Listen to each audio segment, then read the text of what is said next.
Hello and welcome. I am Samuel.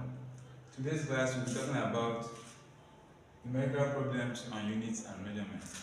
In our previous class, we talked about units and measurements. In the units and measurements, we talked about the vernacular, the fundamental quantities and the derived quantities. We also talked about using measurement of length, mass, and time. We use the micrometer screw gauge and the vernier caliper to measure length and even your meter rule. We also talk about dimension analysis, representing physical quantities in the basic fundamental quantity, which are the length, mass, and time. Now, today we're talking about, I'm going to show you how you use your vernier caliper and the micrometer screw gauge to make measurement, how you take reading on them. Also, we'll talk about dimension analysis, how we use dimension analysis to check the validity of equations, how to use dimension analysis to derive equations. Also, I'm going to show you how you derive the units of physical quantities, especially derived quantities that is to get their units in basic, that is the basic unit, converting them to basic unit. We'll see how to solve all the problem. If you have not watched my previous video, go back and watch so that you get more insight on it, so that you understand this particular one. Now let's talk about the vernier caliper. Now from the equations you see, we'll be taking 6 questions. Number 1, what is the reading of the vernier calipers shown below? You see it in the equation for number 1. The reading of the vernier calipers shown below. And also we'll be checking the same number 2, the reading of the micrometer screw gauge shown below. Number 3, deduce the dimension of power and momentum, that is A and B. The fourth question says, using dimension analysis, verify whether the equation V equal to U plus AT is correct. We are going to check how this equation is correct using dimension analysis. Also, the fifth one says, if the radius of a sphere moving with a velocity V experiences a retarding force F is given mathematically as F equal to K RV. Derive the SI unit of K in terms of the basic units. Now the fourth question says, the sixth question says, the velocity V in a stretched string depends on the tension T in the string and the mass per unit length mu of the string. Now say, obtain an expression for V in terms of T and mu using the method of dimensions. We are going to use, in the sixth question, we are going to use dimension analysis to derive the equation. Now let's go to the first question. Now from the first question, they say we should take the reading of this vernier caliper. Now,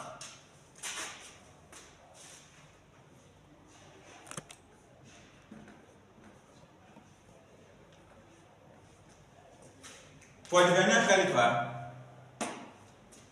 this is your vernier scale and this is the main scale. Now in the main scale, these small ones are in millimeter and the big ones, the larger lines are in centimeter.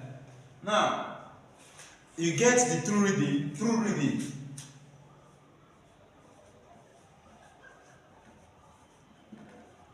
is equal to vernier scale plus main scale, vernier reading plus main reading.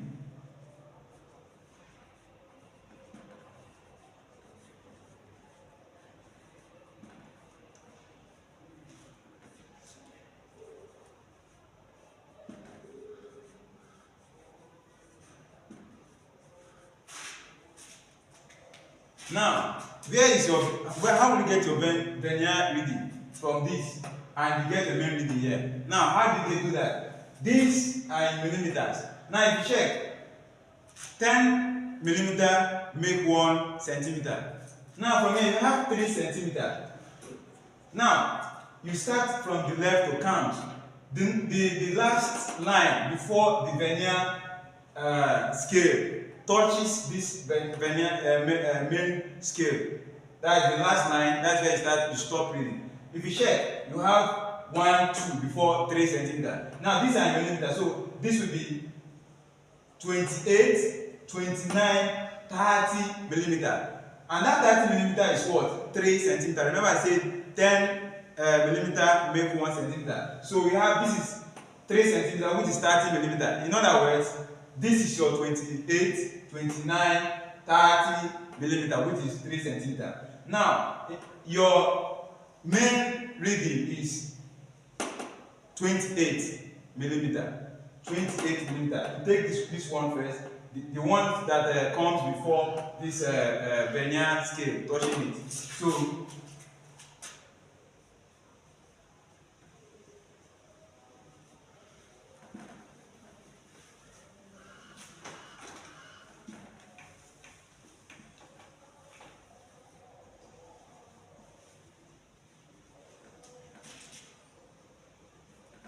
So your main reading is 28 millimeter. This is 28, 29, 30. So you take the one before this line joins. Now, your vernier reading, how do you get your vernier reading?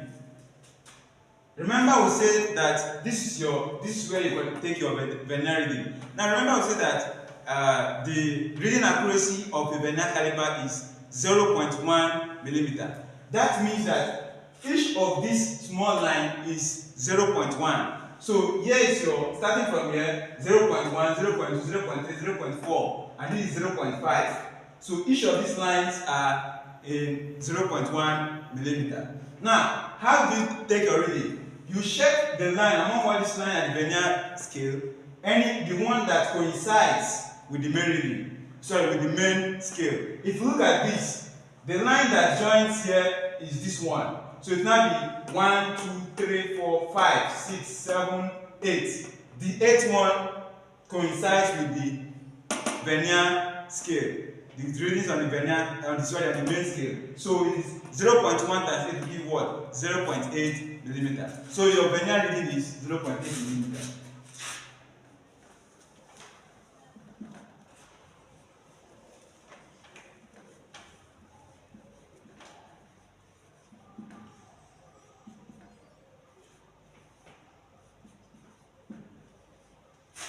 Now, like I said before, you get the true reading by summing the vernier scale, vernier reading and the main reading. So it will 28 plus 0.8 will give you 28.8.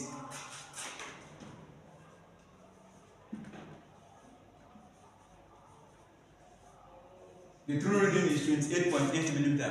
Now, if you want to put it in centimeter, you do what? You divide by 10. If you want to convert from millimeter to centimeter, you divide by 10. If you want to convert from centimeter to millimeter, you multiply by 10. Now, conversion from this in millimeter to centimeter, what do? You divide by divide by 10. So if you divide this by 10, it will give you 2.88 centimeter.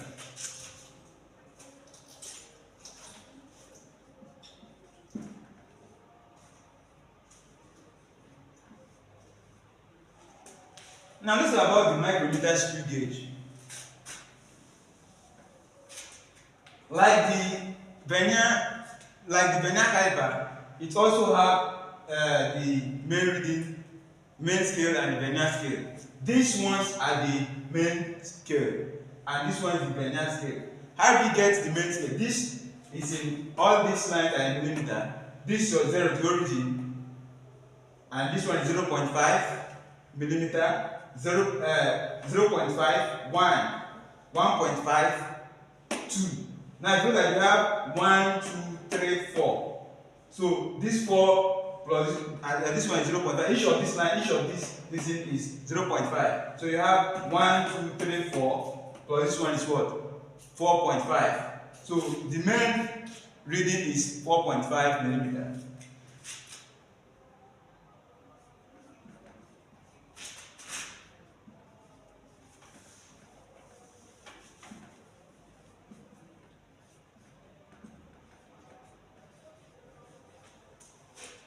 Now, how do we get the vernier reading? Remember I said in our last class that the reading accuracy of a micrometer screw gauge is 0.01 millimeter or 0.001 centimeter. That means that each of this line is 0.01 millimeter. Now, from here, the way you take the reading is you look among this line, anyone that coincides with the main scale or main reading.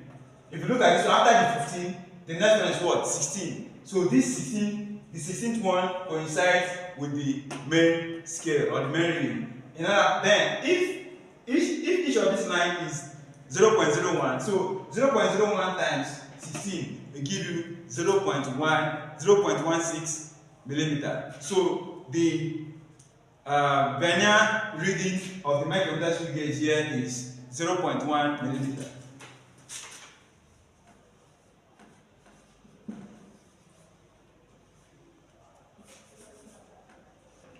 Now, how do you get the true reading?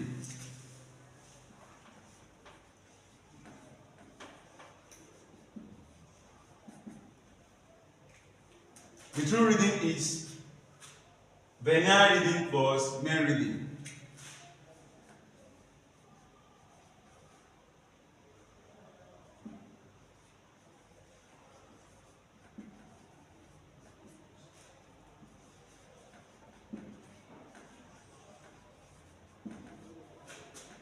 So the main reading is 4.5, the vernier reading is 0.16, and the main reading is 4.5 millimeter.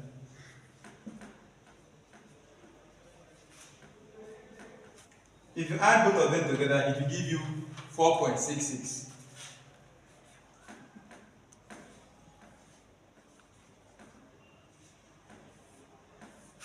So this is the true reading of the micrometer screw gauge. Now we are going to look at other questions.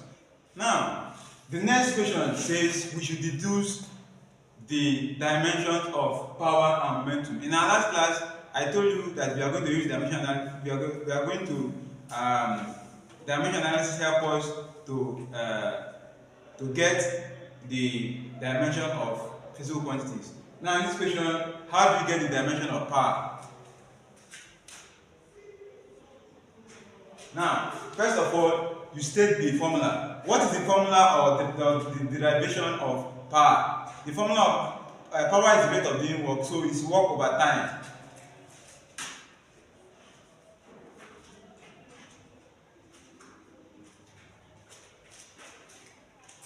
You keep on deducing it by breaking down work.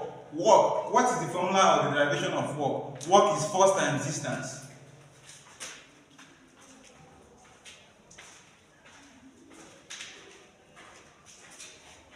You move on by breaking it down. You keep on deducing, you keep on breaking it down.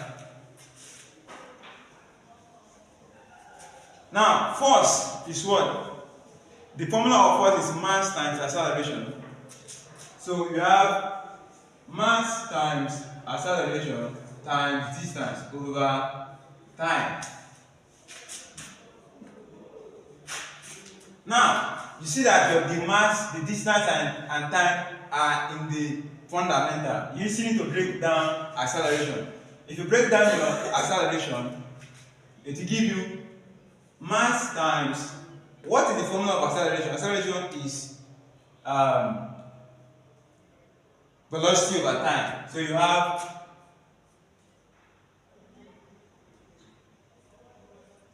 times distance all over t. You keep on breaking it down. You see how velocity, you still need to break it down to the basic unit, basic quantity.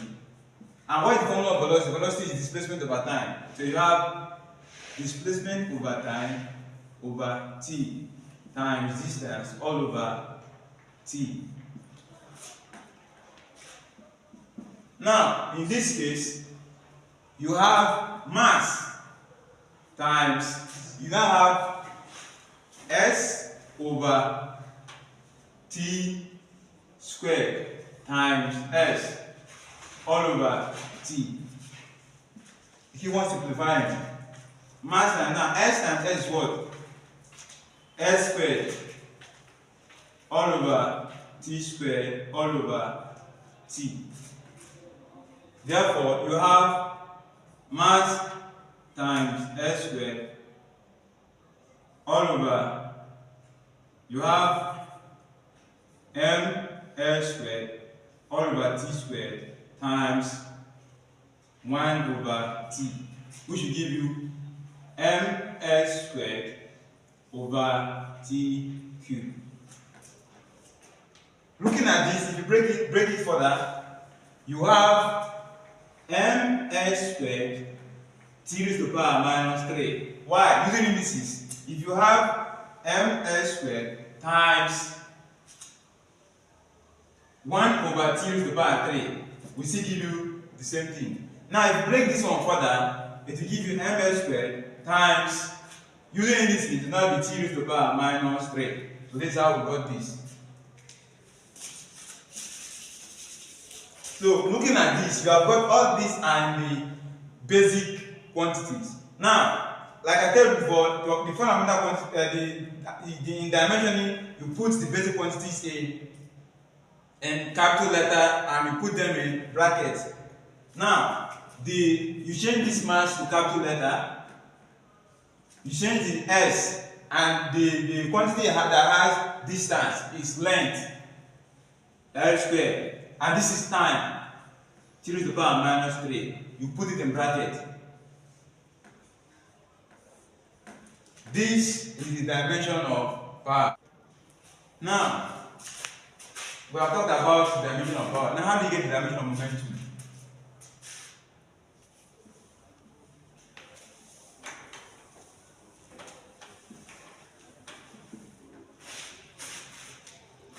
The formula of momentum is mass times velocity. You break down, mass is already in the fundamentals, in the basic, and your velocity, it is not still in the basic, that is the fundamental. You need to break it down.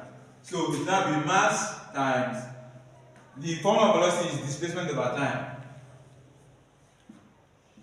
You make it to be, you simplify it to be mass times s raised to the power t raised to the power minus 1. Why? Because ms times 1 over t will still give you ms times t raised to the power minus 1. Indices. This will still give you this. Now, looking at this, you put the quantities, all of them, they are now in the basic, that is the fundamental quantities. You put them in capital letters. S, distance is for length, and time, t, is to a minus 1. You put it in brackets. So this is the dimension of momentum. If you look at the fourth question, they said we should find a way, we should find or check the correctness or the validity of this equation. How do we do that? You simplify, you make it to be in the, you get the dimension of the left hand side, get the dimension of the right hand side. If what is the left hand side gives what is in the, if what is in the left hand side gives what is in the right hand side, that means it is valid. That is if all the quantities there are the same. Now, what is the dimension of velocity? The dimension of velocity is Lt raised to the power minus 1. Why? Velocity is distance over time, so it will give you s raised to the power minus 1. If you put it in your dimension, it will be Lt raised to the power minus 1. So it is equated to this initial velocity, and it's the same velocity, it's same as velocity, it will give you Lt raised to the power minus 1. Now, what is the dimension of acceleration? The dimension of acceleration is Lt raised to the power minus 2. Why? Acceleration is equal to velocity over time, which is the same thing as distance over time. So we have how many distances? 2. S. You now be s raised to the power t. Now be s over t squared. If you simplify using this, it now be s raised to the power t raised to the power minus 2. S is your what? L, and t is your time, raised to the power minus 2. This is it.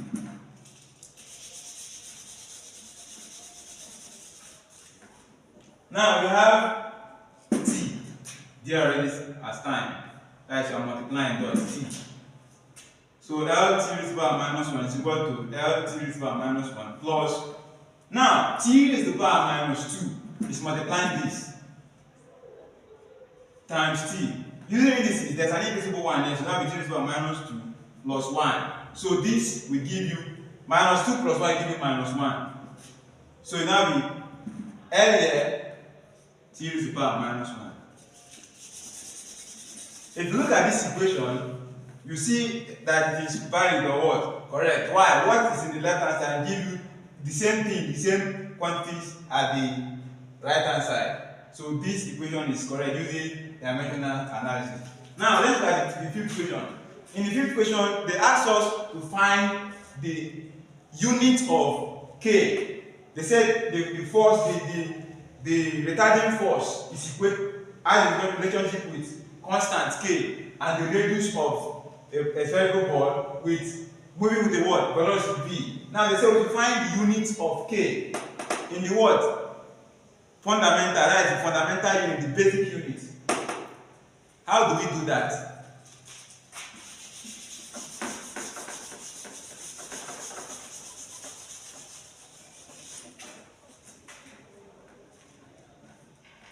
First of all, you make K subject.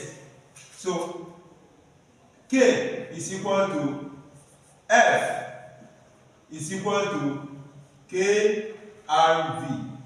Now, since you are making K subject, you do what? Divide both sides by RV.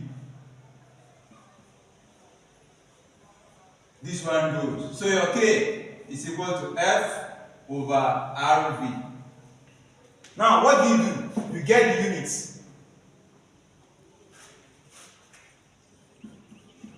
Now, the unit of the basic unit of the fundamental unit of force is what? How do we get the fundamental unit of force? Remember that force is equal to mass times acceleration, and the unit of mass is kilogram, and the unit of acceleration is meter per second square. So this is the basic unit of force. Remember, I said that the unit of force is what? Newton. Since Newton is the derived unit of force, but the fundamental or the basic unit of force is kilogram meter per second square. So you have kilogram meter per second square over r is a distance. So the unit of distance is what? Meter. Now, what is the unit of velocity? The unit of velocity is meter per second. Dot meter per second. If you look at this, something can go. M cancel M, and you have only one. Please, looking at it, when one M cancels M, you now have kilogram per second square dot ms per minus 1, or bracket minus 1. Why minus 1? Because if you break this now, it will be kilogram per second square times ms per minus 1. If you multiply this with it, it will give you the same thing as this. Now, using indices, this one will now be what? Minus 1. Now, if you multiply this minus 1 into the bracket, you have kilogram per second squared times m to the power minus 1. Minus 1 times minus 1 give what? Plus 1. Now, you simplify. You take kilogram, you multiply everything. Kilogram times meter. Kilogram meter raised to the power minus 1. Now, s raised to the power minus 2 dot s power 1 will give you s to the power what? Minus 2 plus 1. Indices, they have common base. Will now be s to the power minus 2 plus 1 give you what? Minus 1. So this will now be s to the power minus 1. So the derived unit of K, the constant, is kilogram per meter per second. This is the derived unit of K in the equation there. Now, from the sixth question, they asked us to use dimension analysis to derive an equation for this relationship. They say that the velocity in a string, in a stress string, which is being vibrated, is proportional to the tension T in the string and the mass per unit length of the string. They say we should use dimension analysis to get the equation. If you in my last class I told us that we are going to use dimension analysis to derive equation. Let's see how we can do that. We say that v velocity is proportional to t dot mu mass per unit length. If you remove the proportionality sign, we don't know whether it's directly or inversely. If you remove the proportionality sign, you introduce a what? Constant k dot t mu. Now, the next thing to do is to introduce some variables that will help us to derive our equation.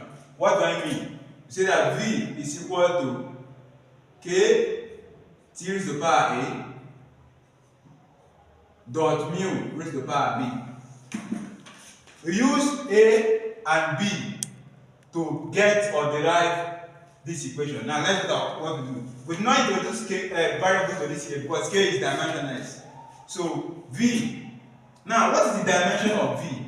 The dimension of v, that velocity, is lt raised to the power minus 1 is equal to k. Now what is the dimension of t?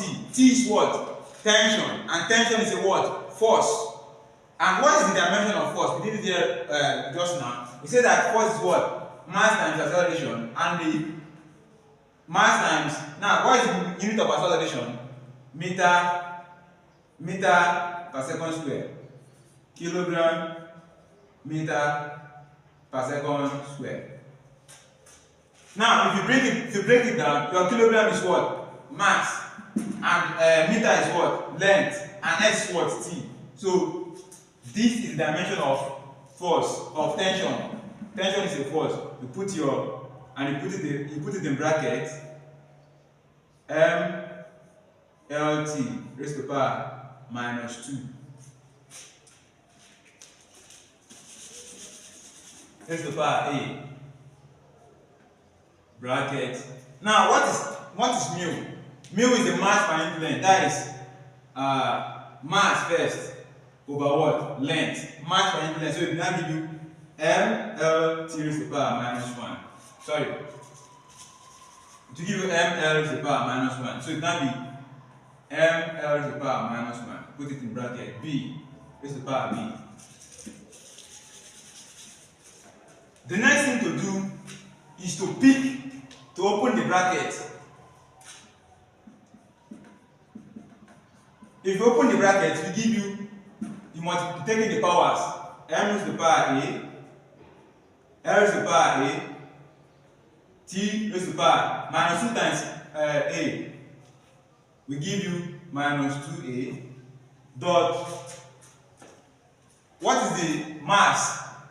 The mass here, b times what? M, which is the mass. M to the power b, and minus 1 times b give you what? Minus b. The next thing to do is to collect the like terms, simplify it by saying that r raised to the power t raised to the power minus 1 is equal to k. Now you have ma times what? mb. Ma times mb, and this is when you have m raised to the power a dot times m raised to the power b. Because they have common base, it will be m raised to the power a plus b. So you have m a plus b.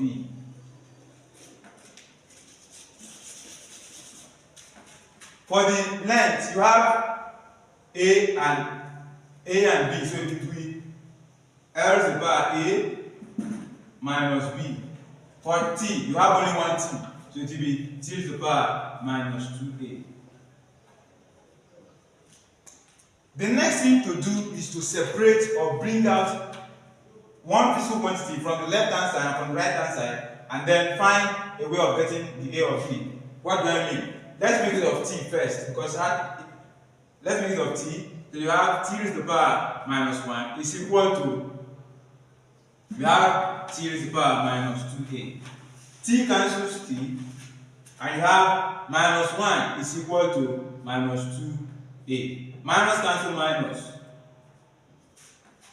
So 1 is equal to 2a, and a is equal to 1 over 2. we have been able to get our A. Now the next thing to do is to find a way to get our B.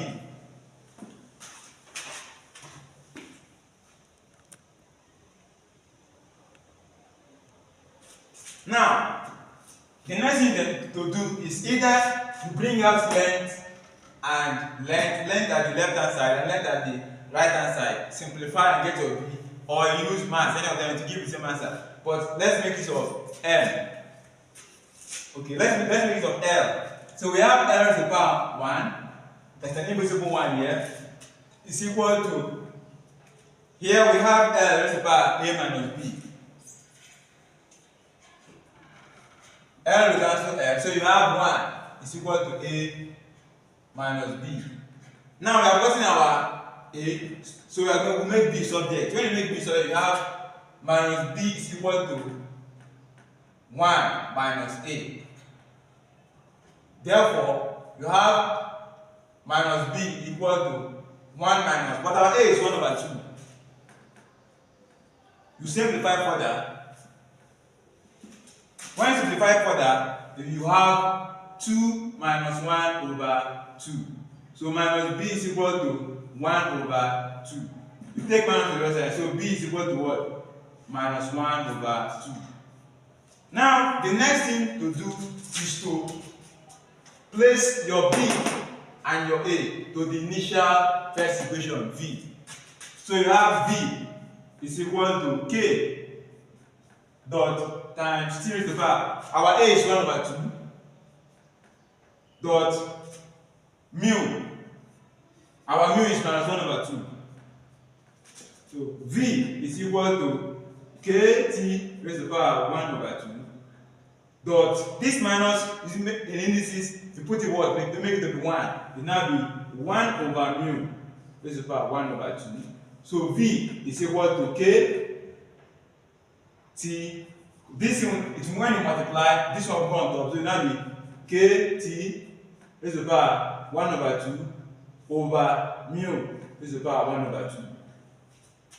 So V is equal to K root T over mu. This is the expression. If you break it down, put in the bracket, you have a V is equal to K. Now you have seen how you use dimension analysis to derive the units of physical quantities in their fundamental, that is basic unit, the fundamental unit. Now you have seen how you use dimension analysis to check the validity of equation. You have seen how you use dimension analysis to get or derive an equation. With this, I believe we can solve problems on units and measurement or in physics. I believe you have learned a lot from this class.